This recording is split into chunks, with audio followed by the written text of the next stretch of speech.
గుండెలు అదురుతాయో ఆ వ్యక్తే కలియుగ భీమా మా రఘురామ. RRR గా మనందరికీ సుపరిచితులు విచ్చేశారు భీముని పాత్రలో.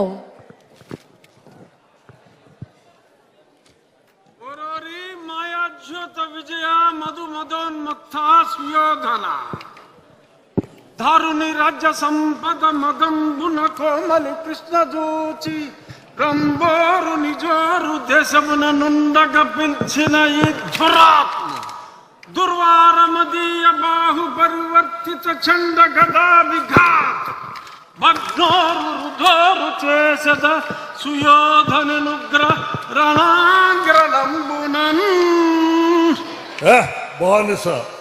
బానిసలకంత అహంభావమా? నీ కరుణ ముందే నీ భార్యను బలాత్కరించదా? దుశ్శాసన, ఈడ్చుకురా బంధకిని, ద్రౌపదిని ఈడ్చుకురా. ఏ దుశ్శాసన, గురురుద్ధ బాంధవులనే చూచుచుండ మదో గురుడై ద్రౌపదినిట్లు చేసిన కలం దుశ్శాసనం. లోక భీకరలీలను వధించి తద్విఫల వక్షస్థైల రక్తముర్వీపతి చూచుచుండ అని ఆస్వాదించదన్ జాగృతి. ఇంకొక మాట, నా జన్మదినము నాడు నన్ను కారాగారములో బంధించిన ఈ అభినవ దుర్యోధన దుశ్శాసన కీచకులను ఈ శ్రీకృష్ణుని అండతో ఆ నికృష్టులను పరిమార్చద.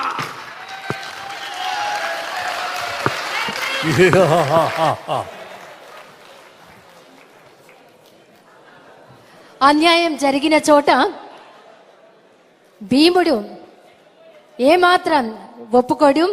అపర భీముడు.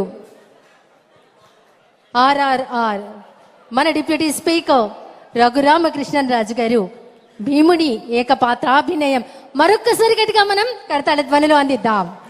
అన్యాయాన్ని ఖండించే పాత్ర పోషించినటువంటి కలియుగ భీమా మనందరి రఘురామ అన్న మాటల నిలువెత్తు నిదర్శనంగా నిలిచినటువంటి గదాసురుడు భీముని యొక్క పాత్ర పోషించినటువంటి రఘురామకృష్ణరాజు గారికి హృదయపూర్వక ధన్యవాదాలు తెలియజేస్తున్నాను. ఈ నేల మా తల్లి, దానికి పన్ను అడిగే హక్కు మీకు లేదు. ధైర్యం ఉన్నవాడే రాజు, భయపడేవాడు దాసుడు. స్వేచ్ఛ కోసం పోరాడడం మా హక్కు. ఈ మాటలు వినగానే మనందరికీ తెలుసు ఆ పాత్ర మన కళ్ళ ముందు మెదులుతుంది. ఆ పాత్రతో మన ముందుకి రాబోతున్నారు. ఇంతకీ ఆ పాత్ర ఎందుకు కట్టాలు రసిస్తూ నారు పోసావా, నీరు పెట్టావా, కోత కోసావా, కుప్ప నూర్చావా అంటూ వస్తున్నాడు. అదిగో అతి భయంకరుడు కట్ట బ్రహ్మణ, అది వీర పాండ్య వంశాంకుర సింహ గర్జన అంటూ ముందుకు వస్తున్నారు ఆంధ్రప్రదేశ్ రాష్ట్ర టూరిజం మినిస్టర్ శ్రీ కందుల దుర్గేష్ గారు.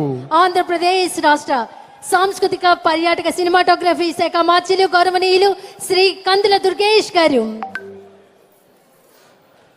భారత స్వాతంత్ర పోరాట చరిత్ర ప్రపంచం చరిత్రలోని ఒక మహాద్ఘట్టం.